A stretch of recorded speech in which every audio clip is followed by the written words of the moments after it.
Hello. Hey, Mike. How are you? Good. I sorry, I am a little late here, All good. and I flipped to that one. There we go. So I was just actually looking at the CME's website where you can get the information about the new futures contract. Yep. Um, yeah, yesterday was the biggest day for that contract to date. Yeah, slowly but surely. I think, for me, it's going to be when the commodity funds ultimately embrace and start to roll their existing positions into the new contract. It's going to be that watershed, push out in everybody moment because that's where the liquidity is going to go to. So slowly but surely, it'll happen because it has to happen, pure and simple. Yep. All right, let's get this thing going. Let's see Here we here. go. All right. So, to kind of start like we typically do, start wide and then narrow down into lumber. Um, the big thing that jumps out is obviously you had FOMC last Wednesday up 0.75. That takes your Fed funds rate to 3.25. Target is somewhere in the 4.5 area. So the Fed basically, not basically, he said verbatim that Oh inflation. shit! I'm sorry. You got to pull that back up. I was trying to get cute and pull the name off the bottom there. That didn't work. There you go. Oops. All good. I think this will do it though. Okay. So you can see the 10-year, the purple line here is plunged just under 4%, or bond prices of treasury prices are plunging. Rates inversely are moving higher, where the 2-year note's above 4% now. 10-year note is just hovering below 4%. So risk off, basically a summation of what the Fed is saying is that, look, inflation is still our number one concern, and we're going to do what it takes to deal with inflation. So, just like you don't fight the Fed when they're pumping liquidity into the markets here, all assets get inflated. Well, the inverse is true now. They're taking money out, they're raising rates, strong dollar policy. So, again, the big takeaway here, all assets are under pressure. And then when and again, here's that 10-year 3.9. This is actually about a half hour ago, 3.9%. In the grand scheme of things, yeah, it's a big move off the lows here. But prior to kind of the last big recession in 2007, 2008, 2009, you can see that we have been at higher levels, just the reversion back to some type of mean level. I don't know how well this kind of shows up, but these are global 10-year bond yields, and you can see the U.S., U.K. are at a race to the upside here. U.K. over 4%, U.S. just under 4%, and you can see everybody else, really with the exception of Japan. But at least with Japan, you're no longer negative here. You've actually moved positive. But the trend continues of higher interest rates, not just in the U.S. but globally speaking. Yep. Um, And they have to keep up to the U.S. dollar. yeah, Keep yeah, up to the no, U.S. absolutely, absolutely. And we'll show a dollar chart here. Dollar continues to surge higher. But going back to rates here, again, these aren't my projections. These aren't economist projections. These are the Fed's publicly released. These are the FOMC's projections on interest rates, on inflation, on GDP, on unemployment. These are all their metrics that they're kind of forecasting. So, okay, so your projection now for Fed funds rate 2022, you're currently at 3.25%. Your projection into the end of this year is a 4.4. Projection for next year is 4.6. Now, look, there's going to be this delineation point where who knows what everything looks like to suggest what the back half of 2023 looks like. but they're telling you that by the end of this year, you've got 2 more rate hikes to go. You're going to be at 4.5% or 4.4%. So you're going to see, we're currently 3.25. You can do the math. There's 2 more rate hikes coming, however they want to do it. That we know that there are 2 more rate hikes coming this year, and then we'll see if they pause, reflect on kind of what this means for the economy as far as all the different growth metrics. And here it is, kind of visually shown a different way. You're at 3.2. This is Fed funds, 3.25%. Here's your forecast into the end of the year. Here's 2023. So into the first half of 2023, you're going to that 4.4, 4.6% Fed funds rate. Yep. Okay. So, in the grand scheme of things, what does this mean? Well, again, you've come out of the free money scenario. You're back at some lofty type numbers now, and these are the different Fed chairs to kind of get a perspective. The last time we had significant inflation was Paul Volcker. So, again, I know we've had a dramatic move off of absolutely extreme low levels, but in the grand scheme of things, you just have a reversion back to the mean of some kind of higher Fed funds rate, some kind of higher treasury curve, treasury yield that's reversion back to historical type levels right now.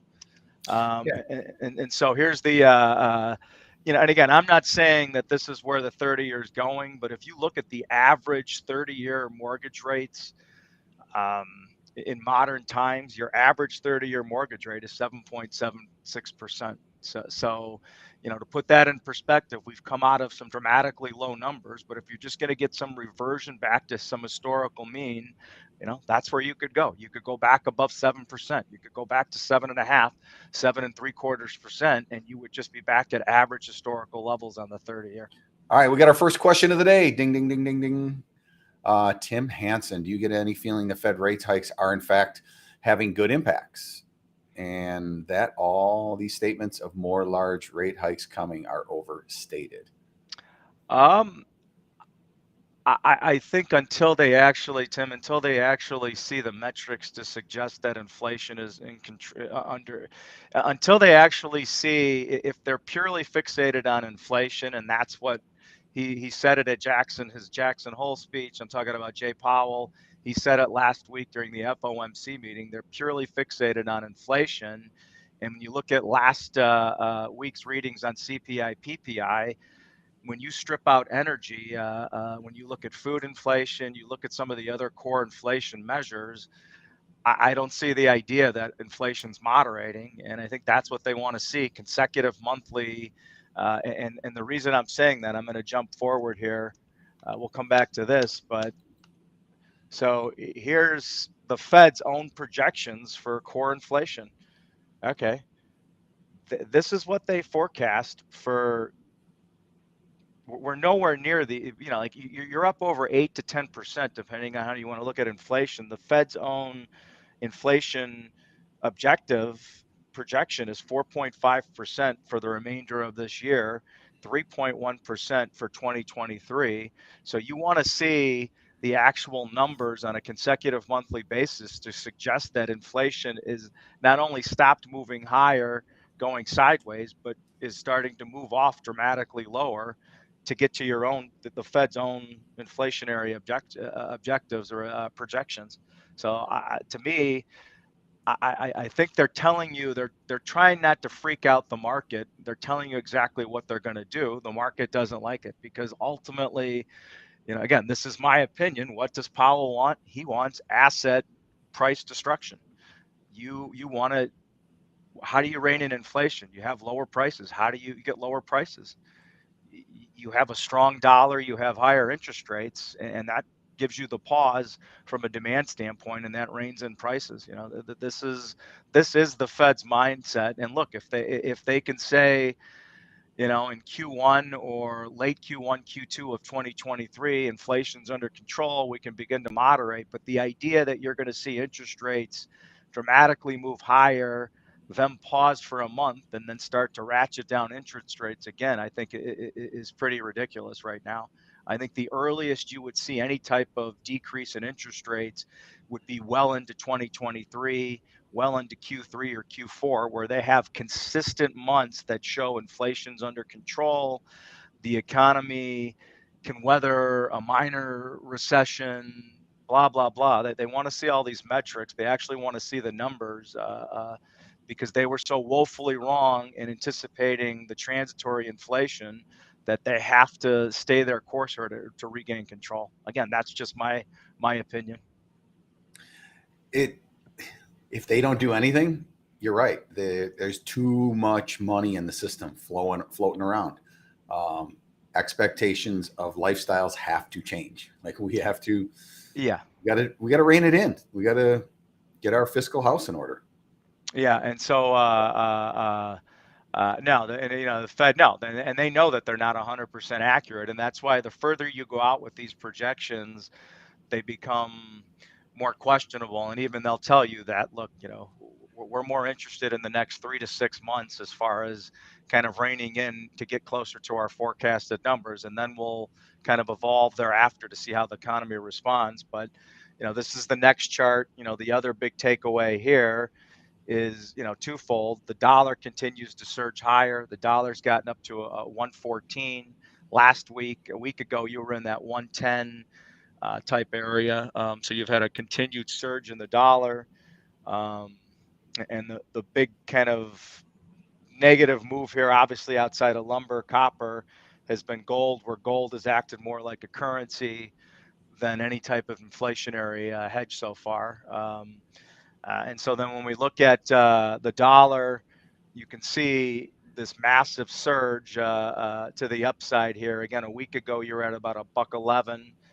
Now the next upside target here would be 19, kind of the onset of the recession back in the early 2000s, where, can the dollar get up to this 118 to 120 area? Technically, that's the next stopping point for the US dollar. And so part of this is, again, Fed policy as far as a strong dollar weakens US dollar denominated commodities. But then the other byproduct of this, and Mike, I know you referenced this, earlier in our call, is just look at net capital inflows into the U.S. dollar. I mean, you're surging here where you've got a massive infusion of global money. Here's private net foreign purchases. I know we showed these last week, and these numbers continue. If you're going to go into a global recession, the flight to quality is into U.S. dollar. Anything U.S. dollar that's not equity related, you're going to go into U.S. Treasuries, pure and simple. And the way you do it is you bring assets to the states. So, for us, the easy example, the Europeans bring their lumber to the United States and take a euro denominated asset at its core, turn it into a dollar. And then what are they going to do with those dollars? Well, maybe they roll them into treasuries. Yeah. And again, when you're, what do you do with your money? I mean, if I can get a 2-year yield, a 2-year treasury at 4% plus, when the Fed's telling me their objective on inflation is sub 4%, what am I missing here? It's just an extension of yielding something, where you're just seeing this inflow of money going into the short arm of the treasury curve. And that's why you're seeing a surge in 2-year, 1-year, 2-year, 5-year, even 10-year, where instead of all along yielding basically zero, to get paid 4% now on a two-year yield in times of uncertainty. Look, the Fed's telling you that inflation's not going to stay at 8 to 10%. They're going to rein it in sub 4% as quickly as they can. So, that's why you're seeing this big capital inflow of foreign denominated assets into US dollars, into US treasuries. And so the amazing thing is, we always look at commodity winners and losers, Mike. This is the 5-day. These are literally, these are the only commodities up over the last 5 days. I didn't take the top 5. I mean, outside of these commodities, every other commodity that's on bar charts, U.S. commodities list was down over the last 5 days. These are the only ones. So S&P VIX, you had a big sell-off in equities. VIX exploded, Bitcoin for whatever reason, canola, obviously the US dollar is the obvious one. Everything else is a net loser over the last week. And, outside of today, with lumber being up today, lumber, unfortunately, was the leader to the downside, down 14% as of yesterday's close. And so everything else has been taken to the woodshed here. Equities, look at the British pound, copper, uh, the Goldman Sachs commodity index, crude oil, all these things have just gotten crushed in the last week as you have this risk-off scenario after the FOMC meeting last Wednesday. And this is the beginning of it, actually. When you see asset prices, which commodities essentially are assets, coming off, that's the intended target for the Fed rate hikes. Yeah, and the equity markets now are trying to hold into this 36 50-ish type area on the S&P. We had kind of rallied yesterday and failed. We rallied this morning and we're down again today. So, as much as I want to say you can somehow hang in here, and you're actually below the June lows now in the S&P. So it'll be interesting to see. That's your kind of line in the sand, your next inflection point on the charts. Failure there portends a flush, probably down into this 3,600 area on the S&P for starters. Yeah, today was a pretty big day in the S&P market. I mean, we were up 60 handles, and then now we're down 20. Yeah. Dow was up 200, 250 now. Dow's down over 200 again. So that we talked about inflation. Here's GDP, and the only thing I'll say with GDP is your kind of reversion back to pre-COVID type levels. You were at 2.2, 1.9, 1.8, and then you got into obviously COVID. So now you just have kind of this normalization back into those pre-COVID type levels with U.S. growth projections, which I think makes a lot of sense given we proved that our supply chain could not handle the disruption, the increase in demand, plus the dislocation of human capital. And we proved it. So we need to dial it back and improve that supply chain. Yeah, and then the last one, and then we'll jump into housing and lumber. But the unemployment rate, you can see, we've obviously had historically low unemployment levels. They do see a moderation, kind of, you're at the low end where the projections start to skirt back up here. And I think for me, it'll be interesting because I was in my local grocery store, go to the stores, labor still, the hourly label, service type labor still seems to be a complete hot mess right now. So it'll be interesting to see if this labor, the increase in the unemployment rate is more white collar driven or blue collar driven. If I'm a betting man, I would have to think it'll be more white collar driven, where people start to rein in their expectations versus the service type jobs, because I still don't think that there's an abundance of the hourly service type people available right now, or at least from my small neck of the woods here, and just going to any store and still having major labor issues out there.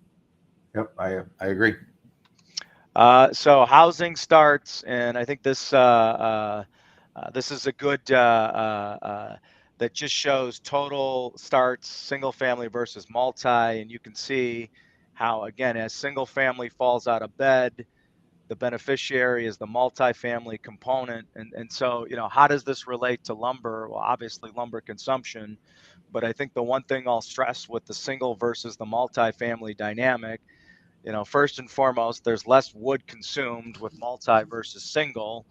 And then the other thing, in talking to the big jobbers out there across the nation, the other big obvious thing that's pointed out with multi versus single, from a species standpoint, the multi uses a lot more Doug fir and southern yellow pine, whereas SPF is more of a single family component. So that's something to watch if we're going to shift to multi. Do you see this shift away from SPF? There's less demand for SPF versus some of the other species that are more prevalent in multifamily. I think, that's a great point. And I'd And like to hear, Matt's take, the different shows coming up this week. If those guys are listening, I'd love to hear your thoughts and take on that. If we're going to evolve away from single family, and here's building permits and the same kind of thing. You're seeing, again, it's more multifamily driven, less single family driven. yep.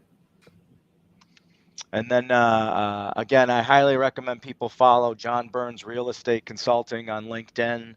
They put out phenomenal graphical, visual data points. And so these are your 13 markets that appreciated 40% or greater. This is in 2003 to 2005. And then in December of 2019 to 2022, you can see, the top 14 markets that appreciated in the last 3 years here. And the obvious ones: Florida, Texas, Arizona, Florida, Charlotte, the Carolinas, the obvious areas where you've seen big growth, to where now I'm hearing, and I've heard this from multiple sources now, that you're starting to see some of the big nationals cancel their contractual obligations with sawmills into some of these hot areas now, where they're just not seeing the takeaway. So that might explain why certain mills never really raised their pricing and stayed on the market and continue to show more prompt wood, where you're starting to see some contractual obligations in physical cash for October, November, December get canceled at the mill level. And again, I'm all ears. If people have any stories on that, please share your thoughts. I think that's something that's highly important to know as far as demand moving forward, what kind of churns we see from a demand standpoint. What I think is really interesting, it's never the known fact that really alter the market. It's the unknowns. It's the surprises. And we sit here today, and what we talk about on this show are the knowns, right? Yep. And the one known right now is the Fed's predisposition to what they want to do with interest rates. And interest rates, hands down, are the number one driver in our housing market. So I look forward, and I think maybe the unknowns won't have as much impact as they have had in the past. Yeah, and that could be, the reversion to the mean with lumber prices that's underway. I know the Wall Street published something that, lumber prices this morning. Oh yeah, I was going to show that. We're down 70% from pre-COVID type levels, and the reality is that the demand component that's been there organically growing is off the table. So back to reality here. Yeah, there was a really good quote in that chart, in that article. So as long as we're moving to talking about lumber, oh man, I had it pulled up here. There it is, the Wall Street Journal. Let me move it up here, and I will share this. Do you want me to unshare mine? Nope, I can put this up. So, this is lumber. Lumber's back in the news, but it's not as sexy as it used to be. And, there's some good quotes in here. Our good friend, here's Michael Goodman from Sherwood was quoted. But what I think is the most important quote in the whole article came from Wood Sources. Right here. I'm going to butcher his name. Håkan Ekstrom from Wood Sources. And he says, the consolidation of the North American sawmills by a few big firms, such as Canfor and West Fraser, has hastened the speed at which production is choked back in response to falling prices and should buoy prices. And I can't emphasize that enough. In previous times where there were more decision makers in the market, meaning there were more independent sawmills, now with this consolidation, you can have one group like Canfor just recently did. They said, we're just going to dial it back a little bit at all of our mills across the board. Yeah. And that's a sweeping change. So it's the old, I've used the analogy in the past that, historically demand was the speedboat that could turn on a dime. Lumber production was the meandering oil tanker in the water, where if it wanted to make a churn, it would take weeks, if not months, to kind of realize that churn. I think with this consolidation, twofold with the consolidation, but above and beyond that, when you give your shareholders with these publicly traded companies technology type returns quarter after quarter, the expectations are that you've evolved into something new, exotic, and different. And the idea that you can go back to economies of scale, just run everything into the ground, and we're going to go back to these single digit, profit margins. I think you've at least conditioned your shareholders now that less is conceivably more. And look, if we produce less lumber in some of the weaker areas and we can give a better return, a better EBIT, a better return to the shareholder, then everybody's on board with that. So I think, I'm not going to quite say that the supply dynamic is the speedboat just yet, but it's much more receptive to change than it was pre-COVID. The traditional lumber model, where it just is so slow to react, I think has changed. And again, for me, to say that prices actually mean something, you're going to see curtailments come out of BC, where you're going to need to see curtailments in places like Alberta, Pacific Northwest, Eastern Canada. That's how you know that lumber prices are kind of hurtful to, you're at those break even type levels when the curtailments come everywhere outside of BC. For me, the BC curtailments have less to do with returns. They have everything to do with long log deck build outs, the availability, scarcity of logs. Uh, um, that's kind of the biggest driver as far as why you see the curtailments come out of BC. When they start to materialize in other places, then I think you're kind of truly at those break-even type levels. You've reached the mill's pain threshold at that point. Well, and the decision to curtail is an easier decision today for a sawmill if it doesn't have the debt obligation that it may have had in the past. Yeah, and absolutely, and the free cash flow is monstrous. So I agree there. And so I know you mentioned bottlenecks. So this was John Burns Real Estate again. Building material dealers supply bottlenecks. Are they getting worse, better, or staying the same? And you can see for the first time, there's no red in their latest survey. Where Oh, that's interesting. Okay. yeah. So the other thing I want to say, in regards to that Wall Street Journal article, lumber is one piece of the puzzle as far as what goes into a house.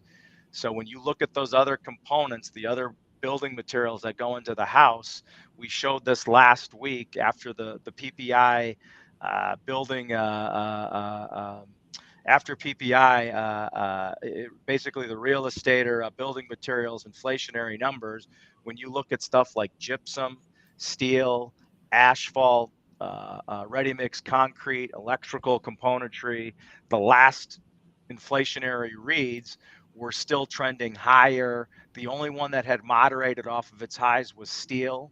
So lumber probably is truly your leading indicator, but a lot of these other things that go into building a home are still at their all-time highs or continue to make new highs. So I think for me to get more friendly to single-family housing especially, is you're going to need to see that price destruction in all building materials, not just lumber. You need to rein all those other components back in to truly lower cost to make it more attractive for people to buy. And it just takes time. It just takes time. Yeah, and I know Matt. It's funny, Matt Lehman just chimed in on builders backing out of land deals, and that's kind of literally the next slide here. Lennar and KB Homes. They had their earnings last week, and so Matt scooped you on that. yeah, Matt, yeah. Nice. one He, step he ahead. read my mind. No, that's good. That's good stuff. See, great minds think alike. So, so again, okay. The headline is walking away from 19,000 lots. So again, this is the reason why. Again, John Burns Real Estate. This is, I'll go to this one and I'll come back to the other one. But what does this mean? So here's public builders' earnings, average cancellation rate. So historical average is around 21%. So we're starting to drift back to historical cancellation type averages, but you're still well under. And again, this is a backward looking number, but you're likely to see you're drifting back to that normal cancellation rate right now for public builders. Got it. All right. And then I'll go back one slide. This is the reason, as demand for new homes slows, buyers of residential lots and land are responding by, dropping some deals, halting new land acquisitions, pausing existing acquisitions, renegotiating terms, renegotiating on price. So all of the above. And again, when you look at publicly traded builders' earnings, just like the supply side of the equation that's built out their free cash flow, the builders have the lowest debt on record, biggest free cash flow on record. So they have the ability to be a little bit more flexible to sell homes here. They're still highly profitable at these levels. So getting into lumber, seasonality, kind of where we stand this year. September went off last week at 483.50. Of course, we sold off thereafter. So we're just kind of stuck in this downtrending channel formation here. And when you look at from a basis standpoint, a week ago, I'm sorry, this is November continuation historical chart. So today we're in that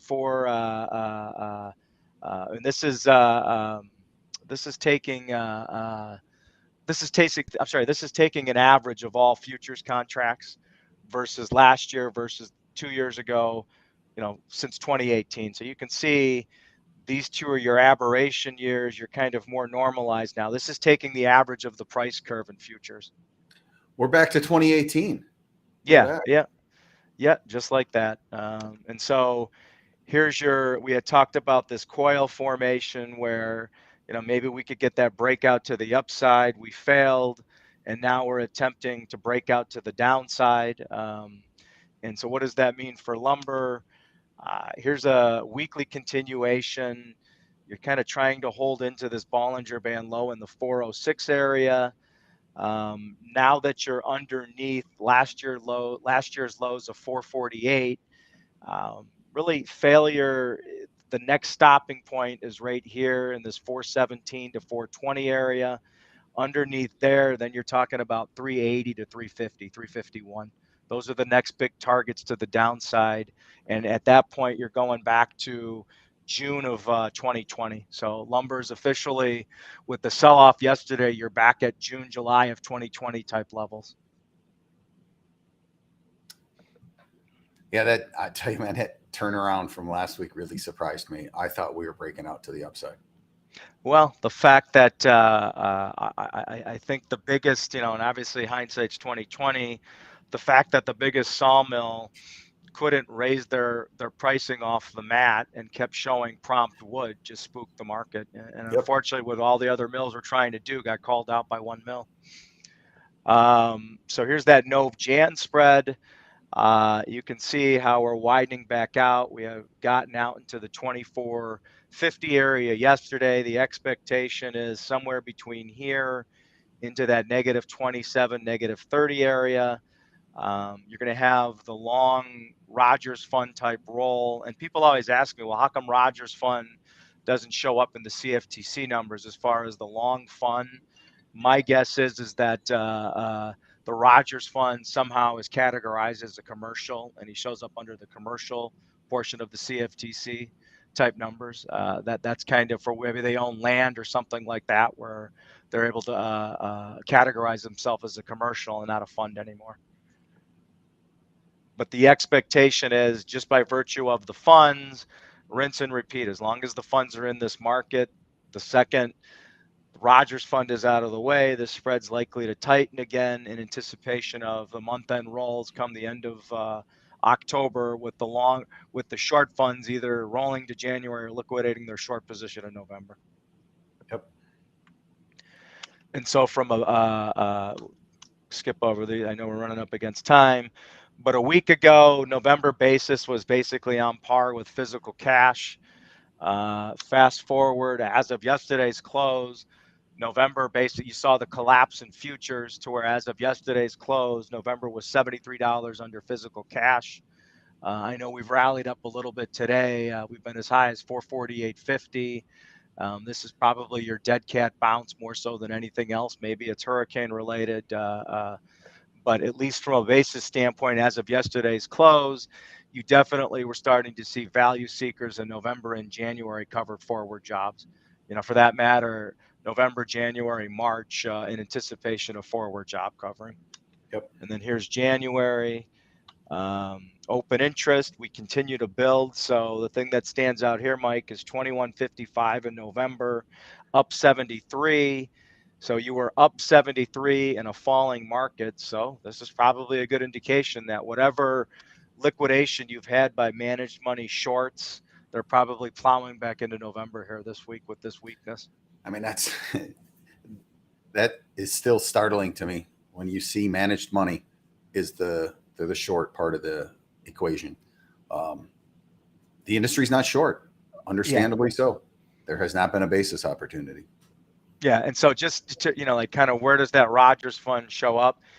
They're either here in other reportables or they're here somehow. They're no longer here for whatever reason. And everybody, that trades greater than 20 contracts has to fill out a CFTC Form 40. So that's how the CFTC derives these numbers, with large traders that again have positions of 20 or greater contracts have to fill out, legally required to fill out a CFTC Form 40, and basically all it does is categorize you into one of these areas. So total open interest. Here's the again, you referenced this. The mini contract had nice volume yesterday, and we're starting to see a build of open interest. And again, as we progress, you're going to see these numbers get bigger and bigger. And so the beauty of I said yesterday that Nov Jan spread, the widest it traded yesterday was negative 24.50. The mini contract yesterday traded out to 29.70. So you're getting a little bit more amplification because of the illiquidity in the mini. So where there's some good opportunities if you're willing to arbitrage and put a stake in the ground. There's some good opportunities in the mini contract. The other thing that I'm hearing, and I'm all ears, is that so rail car stats, you can see Canada is kind of moderating. I'm hearing from multiple sources now that BC and Alberta mills are getting full rail car allocation, or certain mills, certain locations are getting full rail car allocation and also getting extra cars now. So I'm all ears there what people are hearing. Yeah, I think the overall supply chain is right-siding itself. Yeah. And it'll be interesting to see if mills, in fact, are getting a greater rail car allocation than they've asked for. And then, again, you're still seeing, again, this is shipments in Canada, origination in Canada, but when you cross the border, how it's still a mess there, where we still haven't normalized after the leading up to the strike of U.S. Railroads. All right. And that's all, Mike. My takeaway right now is it might just get boring here for a little while. It's kind of the time of the year for it to get boring. You commented that we saw Canfor pull some volume off the market, and it was a flash in the pan. We've got a massive hurricane headed towards the southeastern United States. Everyone's like, huh. Yeah, and I think to get this market going, it's going to be some kind of extraneous event, whether it's a hurricane, and typically hurricanes are buy the rumor, sell the fact. I mean, when you look historically at hurricanes, unless there's straight line wind damage, most of the damage is flooding related. So it's less dimensional. It's all OSB, CDX panels. That's where you get the bump up in consumption. Like, what's the catalyst to, ultimately, how does this market right the ship and go dramatically higher? Well, pure and simple, it's these guys right here decide to exit stage left. And given the uncertainty and all the other headwinds out there, I'm not sure, outside of just sheer profit taking, we want to be done with this trade. I'm not sure what that outside event is to get these guys to say, all right, we want out of this position. But that's the obvious, how does this market go higher? Well, it's going to be, you get a short covering rally with the managed money component here, but I'm not sure what the rationale outside of just taking profits off the table, just seeing everything out there right now. I'm not sure why they're going to be exiting this strategy anytime soon. To me, it takes the Fed putting a pause on, the Fed coming in and saying, okay, you know what? Here's the known. Right now, the unknown is the Fed is going to keep going until they see a reason to stop. So if the Fed sees a reason to stop, that pauses interest rate hikes, and it allows the market participants to make a decision. Right now, we're caught in the unknown, and it's, just. Yeah, and I will say, when they do release the FOMC minutes, they'll, like everybody obviously is a voting Fed governor. They do release, dissension as far as, okay, this group wanted 0.75. So the other group that didn't want 0.75 wanted a full basis point or greater. So what you'll start to see is there will be a group that just wants to pause or do something less, and that'll be your forward-looking indicator as far as, the Fed pausing. So maybe next month, instead of, let's say that they do it 0.75, maybe there's a group that only wants to do it 0.5 or 0.25. You'll start to see that group slowly build, and that will be your kind of your leading indicator that the Fed's getting ready to pause. But you're going to have to see some serious dissension among Fed governors that actually vote that no, we want to put the brakes on this. Right now, again, it was a question of 0.75 versus a full basis. So there are more rate hikes. There's at least 2 more rate hikes to get us to the Fed fund target. There are 2 more rate hikes coming this year. Yep, and everybody knows it. That's the known. And that's the idea, is that this shouldn't be a surprise. The markets can react the way that they want to, but again, the uncertainty of the Fed with transitory and all that other stuff, they're trying to be as crystal clear as possible now that you're going to hear consistency in the different Fed governors when they speak publicly at different forums, conferences. We are getting to 4.5. We're getting to our Fed fund target here ASAP. Yep. Let's wrap this up with an encouraging note. Greg and I offline were talking about this new futures contract and what a great way it is to lock your contracts to. You can choose to a contract with a mill based off of a reported price or off a reality.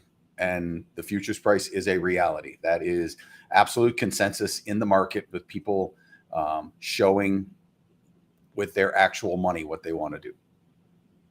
Yeah, absolutely. I would much rather tie my contractual obligations to something that's fluid, something that's liquid, like futures, versus relying on a publication that at times seems to be 180 degrees from reality for the vast majority of the industry. So, that's the other thing. We're actively trying to get participants on both the buy side, sell side from an EFP standpoint. And I think over the next really 3 to 6 months, you're going to see a massive infusion of new buy side and new sell side EFP participants as a result.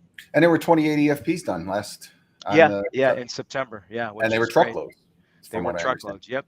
Straight trucks, which is, hey, there you go. That's fantastic.